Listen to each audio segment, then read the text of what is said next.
I remember the day Damien got that car like it was yesterday. My name's Victor. I'm 39 years old, from a small suburb just outside Charleston, South Carolina. The kind of place where lawns are perfect, Sunday service is mandatory, and reputation means everything, even if it's all fake. Growing up, my parents were obsessed with appearances. My dad was a dentist with slick back hair and a firm handshake. My mom ran charity events and corrected your grammar mid-sentence. We weren't poor by any means, but you'd think we were royalty the way they acted. And then there was Damien, my younger brother by 4 years, and the star of their carefully curated life. Damien could light the kitchen on fire trying to make toast, and they'd call it a creative phase. Me? If I left a sock on the floor, it was a character flaw. By the time I hit high school, I stopped expecting fairness. I worked after school, first bagging groceries, then washing cars, anything I could get. Every Friday, I'd head down to the gas station lot where this old man named Leroy was selling a beat-up motorbike. It had rust on the handlebar and barely turned over,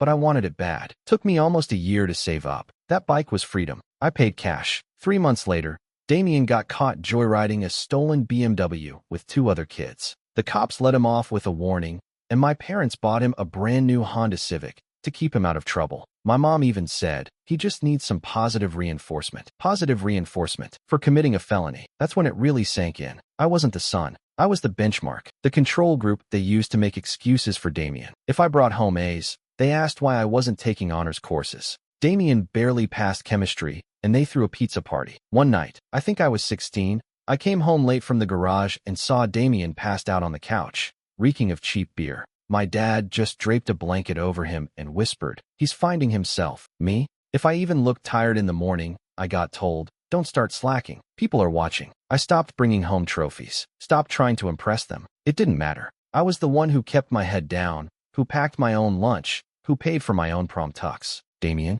He got a weekend trip to Myrtle Beach after he totaled his Civic. I remember standing on the porch one night, watching him stumble out of someone's car with lipstick smeared on his cheek. My dad smiled and said, boys will be boys. I looked down at the mechanic grease still under my fingernails and wondered if I'd ever hear that tone used on me. I never did. By the time we both graduated, I already knew I was on my own. My parents didn't say it outright, but the message was loud and clear. Damien was the story they wanted to tell. I was the footnote, and that imbalance? It never went away, not for 1 second. When I told my parents I'd enlisted in the Army, my mother looked up from her magazine and said, well, we just can't afford college right now. Damien might need the help more. That was the whole conversation. No thank you. No hug. No pride. I was 19, sitting at the same kitchen table where I'd watched Damien get talked out of every consequence in life. I'd spent that whole summer changing oil and rotating tires at a mechanic shop in Goose Creek, while Damien smoked weed behind the Dollar General and bragged about some local band he was going to join. I shipped off that fall. Basic was brutal, hot, humid, and full of yelling, but weirdly, it felt like a relief. For once, I knew where I stood. You did the work, or you paid the price. Nobody cared about your potential. I served 4 years and came back leaner, focused, and sick of being used. I enrolled in night classes at Trident Tech, working at a garage during the day. I still remember falling asleep at stoplights, textbook open on the passenger seat, grease on every page. Around that same time, Damien posted a selfie in front of the Savannah Institute of Contemporary Art, paid for by our parents, of course. New apartment, new MacBook, fully funded by mom and dad. They told everyone Damien had a gift and that investing in him was a duty. He lasted 1 semester. I didn't gloat. I just kept my head down, took every class I could afford, learned everything from fuel injection systems to business law, eventually got certified, then licensed, then leased my own space off I-26 with 3 bays and a used Snap-on lift. The first year was brutal. I slept in the back room, ate gas station sandwiches, and begged dealerships for overflow work. But I didn't quit. Meanwhile, Damien worked at a coffee shop, then quit. Worked as a dog walker, then quit. Lived in Charlotte for 6 months to explore the art scene, then came home broke again. Every time, my mom would say, he just needs to find what lights him up. At 28, I opened my 3rd location, hired 5 full-time guys, brought in a business partner. By 29, we were clearing 7 figures. Quietly, I never told the family, but somehow, it didn't matter. I could walk into their house with a Rolex on my wrist and a tax return that would make their heads spin, and they'd still ask, have you seen Damien's latest sketchbook? He's really onto something. They called him a visionary. Called me too serious. I bought my own house, a brick ranch on 3 acres, 15 minutes from the coast. Paid cash. Damien moved into our parents' guest room and spent 6 months recovering from a bad breakup. My mom asked me to cover his therapy bills. I said no. She cried, but I didn't budge.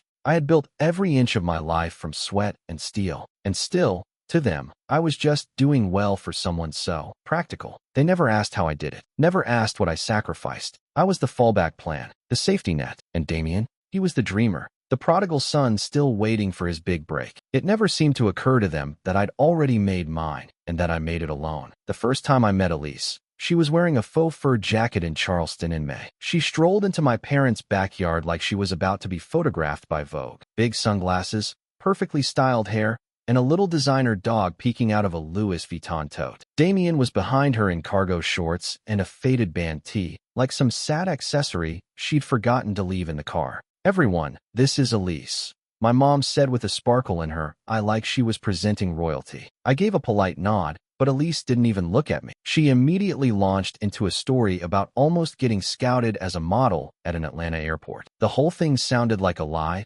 but my mom and dad hung onto every word like it was scripture. That night at dinner, Elise barely touched her food, just pushed it around with a fork like it might stain her manicure. She talked a lot about energy and intuition and unlocking Damien's creative soul. She said they were working on a project, a mixed media installation about urban decay. My dad called it bold. My mom teared up. When I asked where they were living, Elise waved it off. "Just a temporary thing. We're manifesting a place downtown. Real luxury, skylight bathrooms, rooftop views, the kind of space artists deserve." I nearly choked on my sweet tea. Over the next few weeks, I started hearing my mom's voice on my phone more than usual. It always started the same. "Victor, I hate to bother you, but Damien and Elise are going through a little rough patch. There was the car issue. Damien's brakes gave out. Then it was Elise's dental emergency. Then a rent deposit they lost due to an unethical landlord. Every time, my mother would say, just until they get on their feet. Every time, I wired the money. Not once did I hear a thank you. I went over for dinner one Sunday,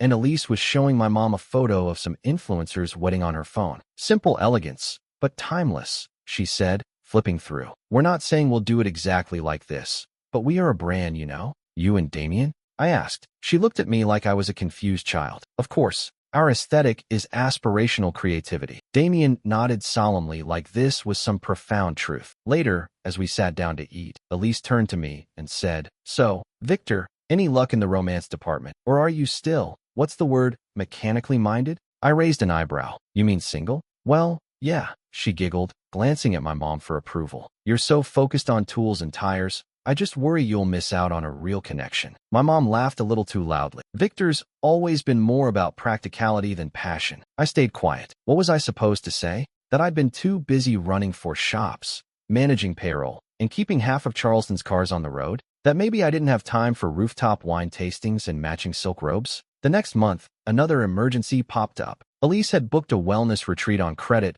for mental health reasons and couldn't pay the bill. Somehow, that became my problem, through my mom, of course. Always through her. By then, it was routine. The crisis, the phone call, the reluctant sigh, the transfer. I told myself I was keeping the peace, that eventually, they'd realize how ridiculous it was. But deep down, I knew the truth. They didn't want peace. They wanted funding. And as long as Elise kept spinning her stories and Damien kept playing the lost genius, I was just the guy behind the curtain, the walking wallet who was only useful if I stayed quiet and kept paying. Thanksgiving at my parents' house had always been a performance, but this one felt like opening night for a show I didn't audition for. The dining room was dressed to impress, gold-trimmed napkins, autumn-themed centerpieces, and a printed menu card at each place setting, like we were in some overpriced boutique inn. Elise sat at the far end, wearing a glittering gold dress like it was an awards ceremony. Diamond studs in her ears, a huge ring on her finger I hadn't seen before, and a fresh set of long, glossy nails that probably cost more than the turkey. I hadn't even finished pouring gravy on my plate when I noticed Elise flashing that ring like a disco ball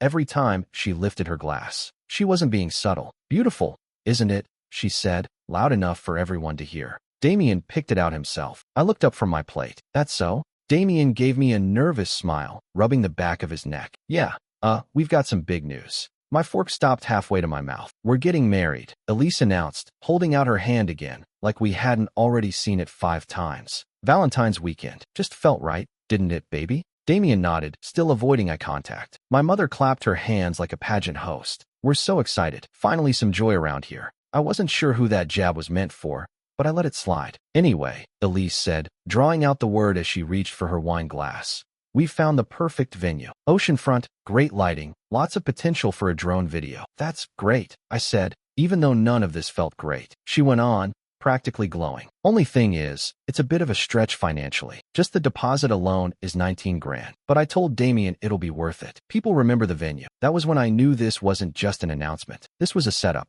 Damien cleared his throat and finally looked at me. We were hoping, maybe, if you could help us out a little. Just the deposit. We'd cover the rest. I set my fork down, took a sip of water. You want me to pay for your wedding? Not all of it, Damien said quickly. Just the down payment. You know. As a gesture, Elise leaned in, smiling like a cat who'd already eaten the canary. Come on, Victor, what else are you saving for? You don't even have a real family. The table went silent. My jaw tensed, but I didn't say anything yet. My mother spoke up, tone light but firm. Victor, honey, you know how much this would mean to them. You're in a position to help. I looked around the table. No one spoke. They were waiting for me to nod, to pull out my checkbook and be the reliable one again. So I asked the question I already knew the answer to. Let me ask you something, I said, keeping my voice steady. If I said no, would I still be welcome at this wedding? My mom looked uncomfortable. Well, I mean, it wouldn't feel right to leave you out, but it would be awkward, knowing what you could have done, right? I said, nodding. So I'm only invited if I pay. No one answered. Elise raised an eyebrow. Well, if the shoe fits. I stood up slowly, placed my napkin on the plate, and looked each of them in the eye. All right then, I said, forcing a smile. You just lost your ATM. My mother's mouth opened, but nothing came out. I pushed my chair in, walked to the front door, grabbed my coat, and left without another word. Out in the driveway, the cold air felt cleaner than it had all night. I stood there for a minute, hands in my pockets, heart pounding, not with regret, but something close to peace. They finally said the quiet part out loud, and I finally listened. About a month after I walked out of that Thanksgiving ambush, I got a call from Benny Harper, a guy I'd known since high school. He worked at a mid-sized regional bank in Charleston and had handled the financing for my second shop back in the day. You got a second? He asked, his voice a little lower than usual. Sure, I said, stepping into my office and closing the door. What's going on? You didn't apply for a business loan recently, did you? I frowned. No. Why? He exhaled. A guy came in yesterday with paperwork claiming he's your business partner. Damian Randall. Ring a bell? My stomach dropped. He brought in documents showing he owns 50% of Victor's Auto and Performance. Benny went on. W2S, a letterhead employment offer naming him VP of Operations. Even a profit-sharing agreement with your name on it. I didn't say anything for a second, just stared at the wall. You didn't sign any of that, right? Benny asked. Hell no, I said finally. It's all fake. That's what I figured, he said. We flagged it, but I figured you should know. Might not be the only place he tried it. He was right. By the end of the week, my lawyer had uncovered 2 other applications. One at a credit union in Mount Pleasant and another in Columbia. Same story. Damien claiming partial ownership, submitting forged corporate documents, using doctored tax filings. He even used my company's logo on a fake letter confirming his executive role. The worst part? They almost got away with it. The paperwork was slick, not homemade nonsense. Someone, maybe Elise, had put real effort into this. I wasn't even angry. I was done being angry. I was surgical. I met with my attorney and my operations lead and put a hard stop on all future credit requests and business filings. Then I started digging. Every email, every fake document, every trace of what they'd done. I wasn't just protecting my business.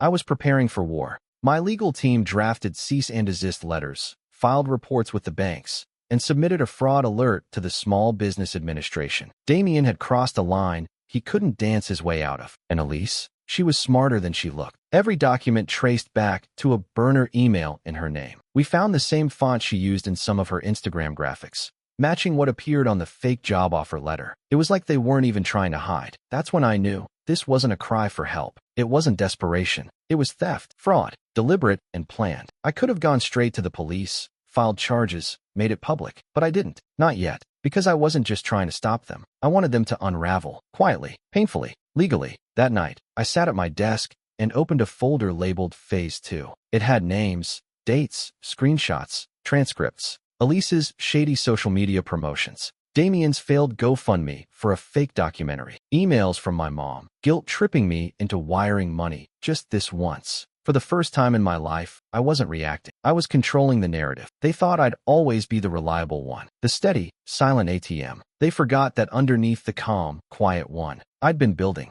And now, it was time to dismantle. I wasn't out for revenge. I was out for the truth, the kind that didn't get filtered through fake smiles, curated Instagram captions, or my mother's rose-colored delusions. Once I had proof of the fraud attempt, I figured Damien would try to lay low. But a week later, I saw Elise's new post. A picture of her on a rooftop bar in a glittering dress, holding a martini, captioned "Future Mrs. Randall Ring kiss mark manifesting abundance." The comments were full of heart emojis and congratulatory fluff. One in particular stuck out. "Can't wait to meet the family. Your mom must be thrilled." That's when it hit me. Elise hadn't just fooled my parents. She was feeding the same lies to her own. I made a few calls. Through a friend in real estate, I found out her parents were Annette and Charles Whitmore, developers with a long history of buying up historic buildings in Charleston and flipping them into overpriced condos. People who made their name on taste and reputation. They were old money Southern charm with a modern twist. The kind of couple who hosted wine and cheese fundraisers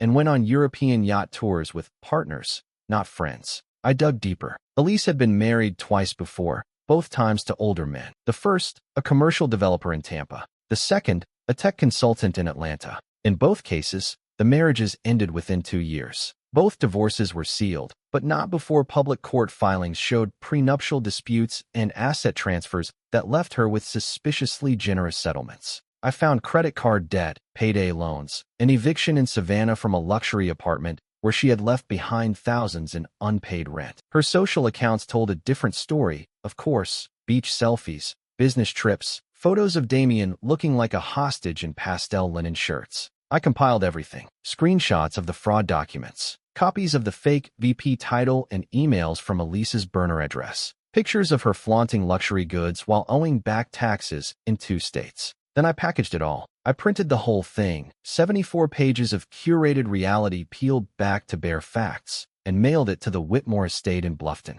No return address, just a single note slipped inside the manila envelope. "You should know who your daughter married." I didn't know how they'd react. I didn't care, honestly. I wasn't after some soap opera confrontation or lawsuit, but I knew Elise. I knew she thrived on image, reputation, being seen. She built her whole persona around being above consequence. And I had just dropped a live grenade into the only world she actually cared about. That night, I poured a glass of bourbon and sat on my back porch, letting the air cool around me. I didn't feel proud, just still. For the first time in a long time, I wasn't the one cleaning up messes. I was letting them come apart, letting them feel the cracks they'd spent so long painting over, letting them see what happened when you pushed the quiet one too far. They built their world on lies and borrowed money. I had just handed someone the blueprint and lit a match. 2 days after the wedding, which I obviously didn't attend, my phone rang at 6:13 a.m. I almost didn't answer, but something told me to pick up. It was Damien. His voice was high and cracked, like he'd just finished crying or hadn't stopped. "Victor," he said, gasping like he'd run a mile. "She's gone." I sat up in bed. "Who?" "Elise. She left. She took everything. The gifts, the cash, the savings, what little there was." I woke up and her side of the bed was empty. Her phone was wiped. Even the dog's gone. He was full-on sobbing now. "She emptied the joint account. We're overdrawn. She drained my personal card too." "Victor, I don't know what to do. I'm screwed." I didn't say anything. Just let him talk. She left a note on the bathroom mirror in lipstick. It just said, "This wasn't what I thought it'd be." That's it. Like I'm nothing. Like I didn't matter. He took a shuddering breath. Her parents flew in from Bluffton and cornered her in the hotel lobby. I don't know what was in that envelope, but her mom was screaming at her. Her dad just shook his head and said, "You're not our problem anymore." So they cut her off, just like that. I kept listening. "She's gone, man." I tried calling her, messaging her friends. Nobody's answering. I'm in 60 grand of debt. Credit cards maxed out. Rent's overdue. I can't even pay for groceries. I'm gonna get evicted.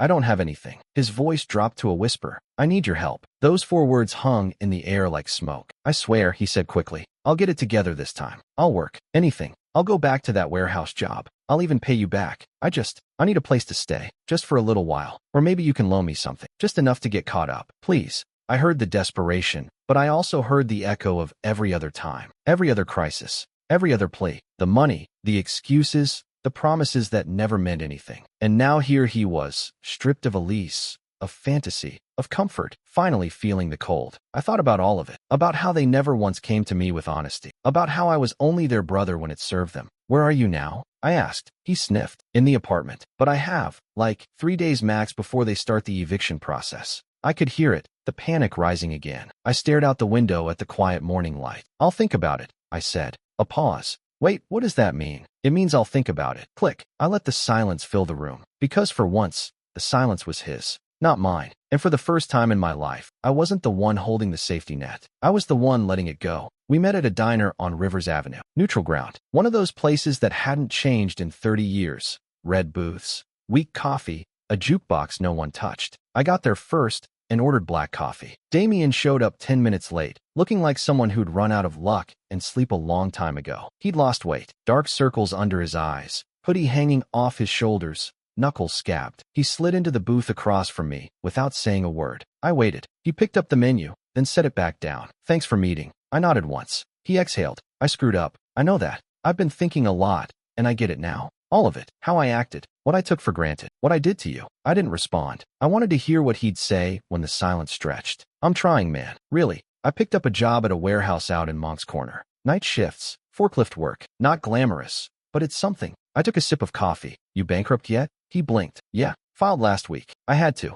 Everything was maxed out. He glanced down. I'm selling my car. Mom says it's a bad idea, but I need to eat more than I need leather seats. That got a small, involuntary twitch from the corner of my mouth. Not quite a smile. He looked up. I'm not asking for a bailout. I mean, I was a few weeks ago, but not now. I wanted to say sorry. I know that doesn't mean much. There it was. I set my cup down. Damien, do you remember when I joined the army? He nodded. Yeah. You left right after high school. Do you remember why? He hesitated. Because mom and dad said they couldn't afford college, right? I said, leaning forward slightly. And then 3 years later, they paid for you to go to art school. Apartment, laptop, supplies, everything. He looked down at the chipped tabletop. I didn't ask them to, but you took it. Silence. I went on. You faked ownership of my business. You forged documents. You and Elise tried to steal money in my name. You lied. You risked everything I built just so you could play successful on paper. I know, he whispered. I shook my head. No, you don't. You've never known. Because every time you hit rock bottom, someone cushioned the fall. And every time I stood on my own, they asked me why I wasn't softer, why I couldn't just help. He looked up again,